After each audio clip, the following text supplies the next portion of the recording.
Assalamualaikum warahmatullahi wabarakatuh. Om Swastiastu, salam kebajikan, serta salam sejahtera bagi kita semua.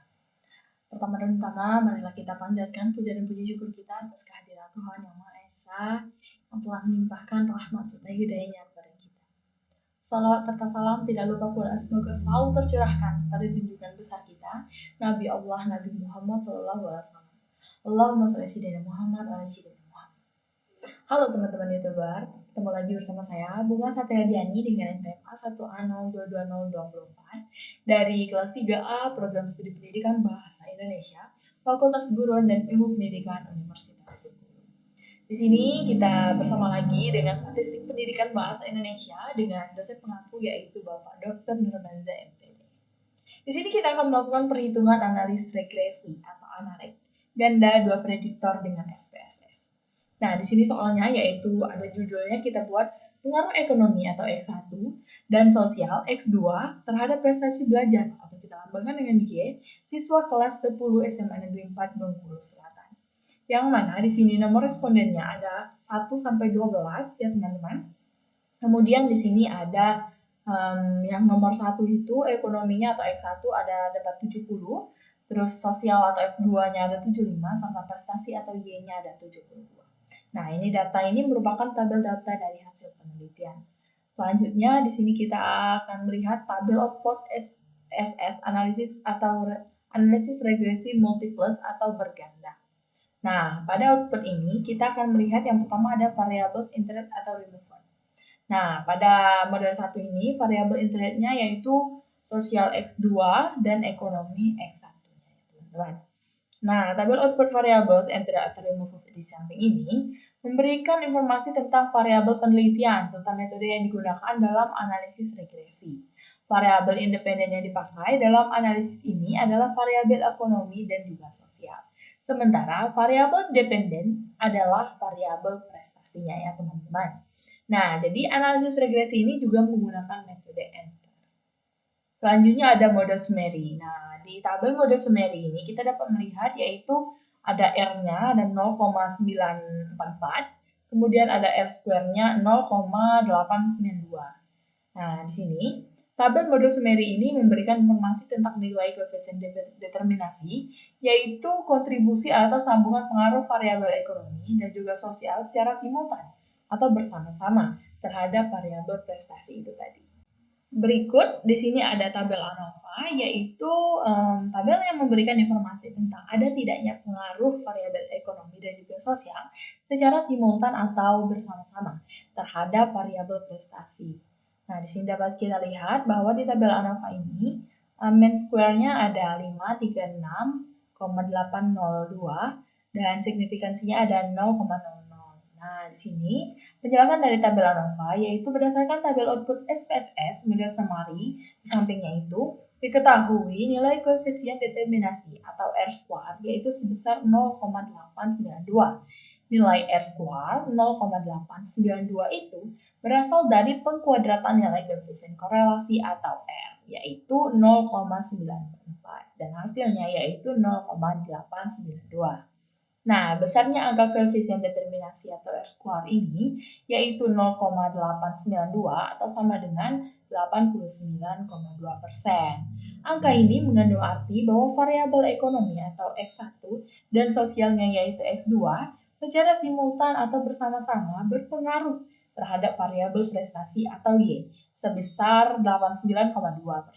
Sedangkan sisanya yaitu dari 100% dikurang 89,2%, terdapat 10,8% dipengaruhi oleh variabel lain atau di luar persamaan regresi atau lagi variabel yang tidak diteliti.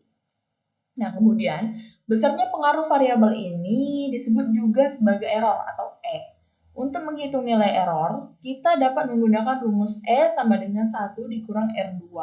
Nah, besarnya nilai koefisien determinasi atau R square ini umumnya berkisar antara 0 sampai dengan 1 ya teman-teman.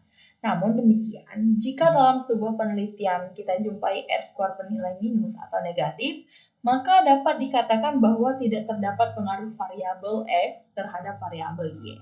Selanjutnya, semakin kecil nilai koefisien determinasi atau R square, maka ini artinya pengaruh variabel bebas atau X terhadap variabel terikat atau Y semakin lemah. Dan sebaliknya, jika nilai R square semakin mendekati angka 1, maka pengaruh tersebut akan semakin kuat. Di sini kita lihat lagi ya teman-teman tabel ANOVA. Jadi berdasarkan tabel output ANOVA ini, kita ketahui bahwa nilai signifikansi atau signya itu dalam uji F ini adalah sebesar 0,00 ini ya teman-teman, kita lihat di sini. Nah, dikarenakan signifikansinya itu 0,00 atau lebih kecil dari 0,5, maka sebagaimana dasar pengambilan keputusan dalam uji F, dapat disimpulkan bahwa ekonomi atau X1 dan juga sosial atau X2 secara simultan atau bersama-sama ini berpengaruh terhadap prestasi atau Y. Atau berarti dapat kita simpulkan ini datanya signifikan. Dengan demikian, maka persyaratan agar kita dapat memaknai nilai koefisien determinasi dalam analisis regresi linear berganda sudah terpenuhi. Nah, di sini ada tabel coefficients. Nah, pada tabel koefisien ini kita dapat mengetahui informasi tentang persamaan regresi ya teman-teman. Dan ada tidaknya pengaruh variabel ekonomi dan juga sosial secara parsial atau sendiri-sendiri. Jika yang tadi itu kita mengetahui secara bersama-sama ya, di sini kita akan mengetahui secara parsial atau sendiri-sendiri, bukan simultan lagi ya teman-teman. Nah, ini parsialnya ini terhadap variabel prestasi. Adapun rumusnya itu yaitu sebagai berikut. Jadi Y sama dengan A ditambah B1 X1 ditambah B2 X2 atau Y ini sama dengan min 2,007 yaitu dari B-nya ini. Kemudian ditambah 0,504 ya teman-teman. Dari sini ya teman-teman. Dari B2 X2-nya ya teman-teman. Kemudian ditambah 0,521 atau dari ini. Dari yang ini B sosialnya. Nah, itulah dia. Kemudian, berdasarkan 4 output tersebut, maka dapat kita buat ringkasan hasil analeknya seperti gambar ini. Nah, di sini ringkasan analisis regresi atau bergandanya atau multiplusnya itu kita simpulkan sebagai berikut. Jadi ringkasan analisis regresi multiplus berganda itu terdapat ini ada variabel konstan X1, X2. Jadi koefisien regresinya yang konstan ini min 2,707, X1-nya ada 0,504, kemudian X2-nya ada 0,521. Jadi T hitungnya dapat kita simpulkan yang satunya ada 1,543, yang X2-nya ada 1,729. Sedangkan signifikannya ada 0,157 untuk X1, kemudian untuk X2 yaitu ada 0,118. Nah, jadi F hitungnya dapat kita simpulkan yaitu 37,145. Kemudian R square-nya ada 0,892. Nah, signifikan totalnya yaitu ada 0,000. Kemudian di sini ada rumusan hipotesis dalam uji F. Nah, simultan adapun hipotesis digunakan dugaan yang diajukan dalam uji F ini adalah ada pengaruh lingkungan X1 dan ekonomi X2 secara simultan terhadap prestasi Y.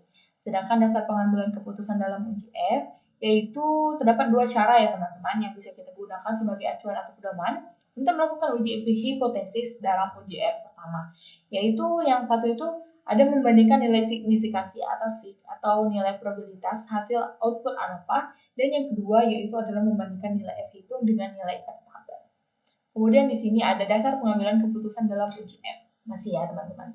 Jadi yang A tadi itu berdasarkan nilai signifikansi atau sig dari output ANOVA. Nah, yang pertama itu jika nilai sig itu lebih kecil dari 0,05, maka hipotesis diterima. Nah, artinya pengaruh lingkungan X1 dan ekonomi X2 secara simultan berpengaruh terhadap prestasi atau Y. Kemudian yang kedua itu syaratnya yaitu jika nilai signifikan lebih besar dari 0,05, maka hipotesis ditolak. Artinya lingkungan atau X1 dan juga sosial atau X2 itu secara simultan tidak berpengaruh terhadap prestasi atau Y. Kemudian ini yang B berdasarkan perbandingan nilai F hitung dan juga F tabel. Jika F hitung lebih besar dari F tabel, maka hipotesis diterima. Artinya lingkungan ekonomi X1 dan juga lingkungan sosial X2 secara simultan berpengaruh terhadap prestasi Y. Nah, sebaliknya jika nilai F hitung itu lebih kecil dari F tabel, maka hipotesis ditolak. Artinya ekonomi itu X1 yaitu sosial X2 secara simultan tidak berpengaruh terhadap prestasi atau Y. Kemudian ini ada pengambilan keputusan uji F simultan dalam analis regresi linear berganda. Nah, di sini teman-teman, pada tabel ANOVA ya kembali ya teman-teman, berdasarkan nilai signifikansi atau sig dari output ANOVA, berdasarkan tabel output SPSS ini, diketahui nilai sig itu sebesar 0,000 karena nilai sig 0,000 itu lebih kecil dari 0,05, maka sesuai dengan dasar pengambilan keputusan dalam uji F dapat disimpulkan bahwa hipotesis ini diterima, atau dengan kata lain lingkungan X1 dan ekonomi X2 secara simultan berpengaruh terhadap prestasi atau Y. Nah, yang kedua itu berdasarkan perbandingan nilai F hitung dengan F tabel. Berdasarkan tabel output SPSS tersebut, diketahui nilai F hitung yaitu sebesar 37,145. Nah, karena nilai F hitungnya ini 37,145 ini lebih besar dari F tabel yaitu 4,10, maka sebagaimana dasar pengambilan keputusan dalam uji F dapat disimpulkan bahwa hipotesis diterima, atau dengan kata lain, ekonomi dan juga sosial secara simultan berpengaruh terhadap prestasi. Nah, di sini ada catatannya ya teman-teman. Jadi F tabel ini dicari pada distribusi nilai F tabel, statistik dan signifikansi 5% atau 0,05. Dengan menggunakan rumus F tabel atau sama dengan dalam kurung K titik 2 N dikurang K, di mana K itu merupakan jumlah variabel independen atau variabel bebas atau X. Sementara N yaitu jumlah responden atau sampel penelitian. Dalam penelitian ini, jumlah K adalah 2, yakni variabel pengaruh lingkungan X1 dan variabel pengaruh sosial X2. Sementara jumlah N adalah 12 orang siswa atau responden. Selanjutnya nilai ini kita masukkan ke dalam rumus, maka menghasilkan angka 2,12 kurang 2 sama dengan 2,10. Angka ini kemudian kita jadikan acuan untuk mencari atau melihat nilai F tabel pada distribusi nilai F tabel statistik.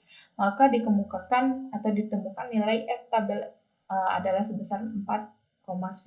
Ini kita lihat di sini ya teman-teman. Jadi di sini ada 10 dan di sini adalah 2. K-nya adalah 2, N-nya adalah 10 teman-teman. Jadi 4,10. Nah, kesimpulannya, berdasarkan kedua pembahasan dalam uji F tersebut, maka kita dapat membuat sebuah kesimpulan bahwa lingkungan ekonomi atau X1 dan juga sosial X2 secara simultan atau bersama-sama berpengaruh terhadap prestasi Y. Setelah kita mengetahui bahwa ada pengaruh simultan, maka selanjutnya kita akan mencari beberapa persen pengaruh yang diberikan kedua variabel tersebut secara simultan ya teman-teman. Di sini ada di model summary-nya. Nah, berdasarkan tabel output SPSS model summary, diketahui nilai koefisien determinasi atau R-square ialah sebesar 0,892. Nah, nilai R-square 0,892 ini berasal dari pengkuadratan ya teman-teman, sebagai yang kita jelaskan tadi. Nah, ini. Nah, jadi sisanya yaitu dari 89,2%, yaitu 10,8% itu dipengaruhi oleh variabel lain, ada persamaan di luar persamaan regresi atau variabel yang tidak kita teliti. Nah, ini ya teman-teman, sebagaimana yang telah dijelaskan tadi ya teman-teman. Nah, semakin kecil nilai koefisien determinasi atau R-square, artinya pengaruh variabel bebas X terhadap variabel terikat semakin lemah. Dan sebaliknya, jika nilai tersebut semakin mendekati angka 1, maka pengaruh tersebut akan semakin kuat. Itulah dia teman-teman, penjelasan dari saya. Saya yakin masih banyak terdapat kesalahan, maka dari itu saya mohon maaf. Pada Tuhan saya mohon ampun. Saya tutup penjelasan pada kesempatan kali ini dengan menggunakan sebuah pantun, yaitu ambil belati di dalam beti. Cukup sekian dan wassalamualaikum warahmatullahi wabarakatuh. Dadah.